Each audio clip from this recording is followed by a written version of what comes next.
Brazilian President Luiz Inacio Lula da Silva launched what is expected to be his final re-election campaign in the place where his political story began. At Primeiro de Maio Stadium in Sao Bernardo do Campo, Lula returned to the heart of Brazil's old industrial belt, the same venue where, in 1979, he addressed tens of thousands of striking metalworkers. The event was part rally, part homecoming. Around 20,000 supporters gathered in the stadium, many dressed in the red of Lula's Workers' Party, waving flags and celebrating the former factory worker who became Brazil's first working-class president. Lula says workers had the courage to put a blue-collar worker with little formal schooling in the presidency, and that he knows their hearts and minds. Muito obrigado a cada homem, a cada mulher, de todos os estados do país, do Iapoque ao Chuí, de Natal até o Acre.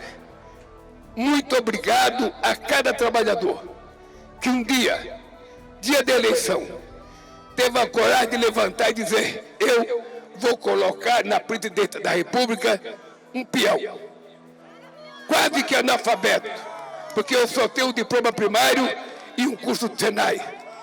Mas tem uma coisa que os outros não têm: eu conheço o coração e a mente de vocês. Lula built his political identity on that connection, the union leader who rose from Brazil's factory floors to the presidency. Now, at 80, he is trying to turn that story into one more campaign. Eu sou o primeiro presidente da República eleito 3 vezes.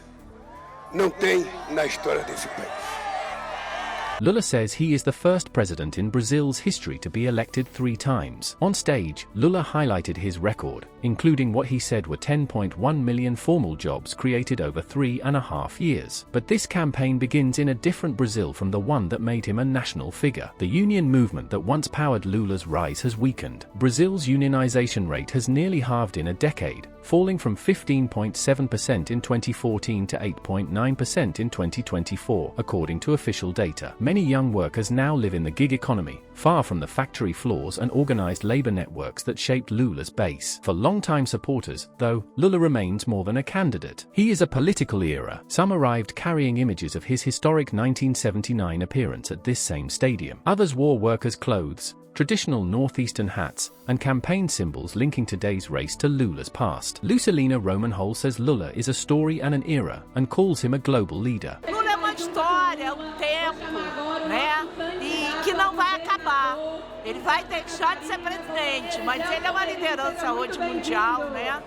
But Lula's main rival is also trying to define the future of work. Senator Flavio Bolsonaro, son of jailed former President Jair Bolsonaro, launched his campaign in Rio de Janeiro the same day, targeting young workers with promises of entrepreneurship programs. That sets up one of the central questions of Brazil's election. Can Lula's labor legacy still speak to a generation working through apps, temporary contracts, and informal jobs? For Lula, the answer begins where it always has, with workers, memory, and a stadium that once helped turn a union leader into a national force.